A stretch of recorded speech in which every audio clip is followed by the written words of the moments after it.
Hi, everybody. I'm Pratibha Agarwal. I'm an immigration attorney. I help clients all throughout the United States with their immigration matters. We do both business immigration and immigration for individuals and families as well. So if we can help you with your immigration question, feel free to reach out to us, and I'd be happy to schedule a consultation for you. At the consultation, we kind of go through your questions, your goals, and then we outline your options for you. So you may have more than one option available, and we just discuss kind of the pros and cons of all of those options. So if we can help you, feel free to call our office. We're at 703-348-1663.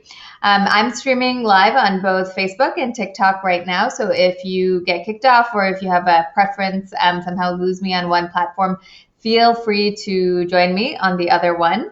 But really, this is an opportunity for you to ask your one-off questions that you want to ask an immigration lawyer, and I will do my best to answer them for you. If you have something very specific to your matter, if it's more complicated, the best thing to do would be to schedule a consultation, and you can do that by calling our office, which is 703-348-1663.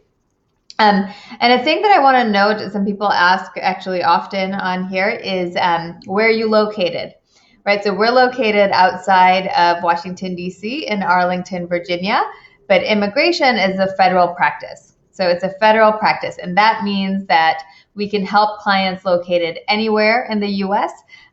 So we have clients literally from coast to coast. They're all over the U.S., and some of them are international. Also, we help both companies and we also help individuals as well. So feel free to reach out to us if you would like to schedule a consultation, and it's fairly seamless to work with us, even if you are not in the DC area. Of course, if you are in the DC area and you want to come by the office, you're more than welcome to do so. For those of you that are just joining me for the first time, my name is Pratibha Agarwal. I'm an immigration attorney, and we handle all sorts of immigration cases. So go ahead and feel free to ask me your questions. Hi, Bila Sarah. Hi, Dikshith. Hi, Mandy. Hi, Yogi. Hi, Sarb. Let's see. I thought I saw a question pop up, but it disappeared. So go ahead and put them in. I can start off with some of the questions that come up often in our practice, in our office. But while I'm talking, if you think of something and you want to put it in the chat, go ahead and do so, and I will answer for you. One question that comes up often is, for example, I'm married to a green card holder, and I'm out of status. Do I have to wait for my green card holder spouse to become a citizen?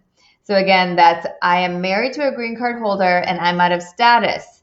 I'm living in the US, I don't have any status, and do I have to wait for that green card holder to become a citizen in order for them to sponsor me? So no, my answer is no, that's not always the case. You do not necessarily have to wait for your spouse to become a citizen for you to be sponsored. We've done this for families where there have been marriage problems, for example. So someone is married to a green card holder, and their spouse either, doesn't want to sponsor them because the sponsorship requires a waiver and they have to go abroad to process that, or they believe that the spouse wants to wait until they become a U.S. citizen before they sponsor this out of status individual. That's not always the case. We're able to help people that have marital issues, marital problems.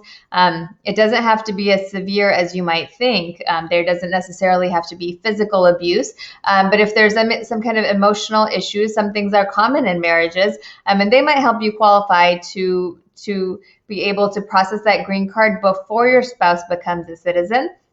And also the benefit of this is you do not necessarily need to leave the United States to be able to move forward with a green card in this way. So this is if you're married to a green card holder and you're out of status, you don't necessarily need to wait until they become a citizen. You may qualify to apply even if you are out of status, even if you entered illegally, you may qualify. So call our office and schedule a consultation if you think this might be something you'd like to explore. We're at 703-348-1663. And when you do this, you get a few different things. So, for example, you get a work permit in 6 to 8 months. You get a travel authorization also in 6 to 8 months, and you get your green card in 2 to 2.5 years. So that's the process usually. If we can help you, feel free to call our office, and I would be happy to schedule a consultation for you. We're at 703-348-1663. Another case type, again, I don't know what's happening here on TikTok. You guys are very quiet today, so feel free to go ahead and type your questions in. Any immigration questions, we do both business immigration and family-based and immigration for individuals also. So if we can help you, I'd be more than happy to answer your questions for you. Hi, Barmani. Hi, Evelyn. Hi, Shafi. Hi, Sarb. Another question that comes up often for us is people who have asylum pending in court. So people who have an asylum application, it's pending in court, and now you're married to a U.S. citizen. Okay, so if you're married to a U.S. citizen and you have an asylum application pending in court, you may still be able to qualify for a green card. And you may not have to, I'm not a huge fan of asylum unless you have a strong case, because they're not approved as often as I would like. Some situations make it very difficult for them to be approved. So if you have a strong case, by all means, that is the avenue you should pursue. But if you're married to a U.S. citizen, you may be able to have a different option. So we help many clients who have an asylum application pending, either with USCIS or with court. They're now married to a U.S. citizen, and we help them obtain that green card before they don't necessarily need that asylum application anymore, right? So even if it's pending, we could still work with them on applying directly for a green card. And the green card application, if you're married now to a U.S. citizen, even if you entered illegally, we may be able to help you. So what you get is a work permit in 6 to 8 months. You will have travel authorization also in 6 to 8 months, and you will have a green card in 2 to 2.5 years. So it may be more beneficial than waiting to get that asylum interview. It may be better than having to go to court. So if we can help you or someone talk through this, figure out if this is the right option for you, feel free to give us a call. We're at 703-348-1663.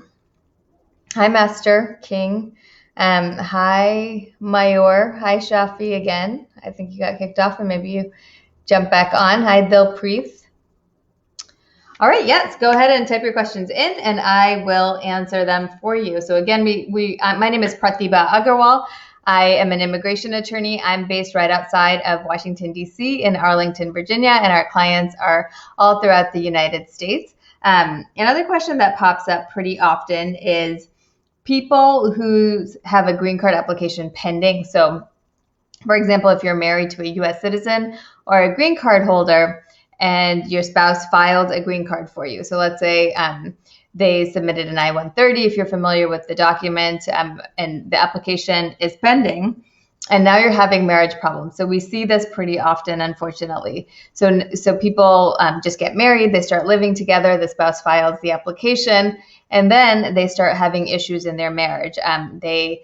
Sometimes the spouse, who is a U.S. citizen or a green card holder, may threaten them to say, I'm going to have you deported. You don't contribute. You don't have a work permit. You don't have, there are many ways that a spouse, even if they're not physically abusing you, you may be in a situation, or you may know of someone in a situation whose spouse is a U.S. citizen or a green card holder, and they are maybe getting emotionally abused by their spouse, right? Maybe the marriage didn't turn out the way we thought it was going to turn out, or the way they expected it to turn out. So that happens sometimes more often than we would like. But the good news is that person, the foreign national who's waiting to get a green card, it's not required that they stay with this person. They can apply for their own petition without their spouse's help. They will still qualify for a work permit in 6 to 8 months. They would still qualify for travel authorization in 6 to 8 months, and a green card on their own in 2 to 2.5 years. So there's really, no reason to stay in an abusive relationship, to stay in a difficult relationship if your spouse, if your U.S. citizen or green card holder spouse is not willing to sponsor an application, or is threatening to withdraw the application. So there's no reason to continue with that, unless you want to. But if you're only doing it, if you're putting up with this just for a green card, it's not necessarily something that you need to do. Okay? So call our office if we can help you. If you or someone you know is in this situation, we would love to help them. We're at 703-348-1663. All right. You guys have been so quiet today. Hi, Lisa. Hi, Lalita. Let's see. Well, if you don't have questions, I am going to log off for the day. It's wonderful to see everybody. I hope you had a good start to the week, and that hopefully I will see you again tomorrow. Come with your questions and feel free to type them in. Oh, wait a second. I have a couple of questions popping up here. Okay, let's see. Hi, I'm married to a U.S. citizen and my fingerprints are finished in January. So my question is, my spouse can apply for my son. I'm not sure exactly. So is your spouse, and I don't know if the son, is the biological child of your spouse. Maybe yes, maybe no. If your son is a minor, then they would be able to apply as a stepchild. So yeah, they could sponsor your spouse that way. You don't have to wait for your application to go through, or you could get your green card and then sponsor your son. So you have a couple of options. If you would like to call us for a consultation, we're at 703-348-1663. Sabrina. Hi, Sabrina. Sabrina says, can a green card holder address someone's status? Adjust someone's status. Yes. So you can sponsor someone. If you're a green card holder, you can sponsor your spouse or you can sponsor your children. If they're already in the U.S., let's say for a spouse, for example, if they're in the U.S. and they're in valid status, like if they have some other kind of status, maybe B1, B2, if they're not out of status, you can just sponsor them. And it's a straightforward family-based green card application. However, if the person that you want to sponsor does not have status, so basically their their I-94 expired, or they violated their status in some way. Like, for example, if they were a student and they worked without authorization, that's a violation of status. So basically, if they're in status, you can sponsor them just fine. But if they're out of status and you're married to them, for example, they might still be able to obtain a green card. And that would depend on the relationship between you and them. So if there are any problems in the relationship, that's something that we can talk about to see if that's an option. We're at 703-348-1663. If you want to schedule a consultation, we'd love to chat with you more. Someone is saying, not my biological. Let's see, sorry. I think this is related to this question. Hi, I married a U.S. citizen and my fingerprints finished in January. So the question is, can my spouse apply for my son? So it's not your spouse's biological son. Yes, usually if your son is a minor, they can sponsor as a stepchild. Okay. Shafi says, thank you so much for all of the information you provided on the consultation. Wonderful to chat with you. I love chatting with clients and giving you your options. So feel free to give me a call if anybody wants to move forward with their case or to schedule a consultation. Sabrina says, can two people who have asylum get married? So you can always get married. That's fine. Go get married. So that has nothing to do with your application, with your asylum application. So live your life, get married if you need to. That won't impact your asylum application. Yes, the user 6 says, yes, your child is a minor. Yes, your spouse can then sponsor them as a stepchild. If we can help you, give us a call. We're at 703-348-1663. All right, everyone. Nice to chat with you. If you'd like to call our office, I'd love to talk with you more. And have a good evening. I will see you tomorrow. Bye.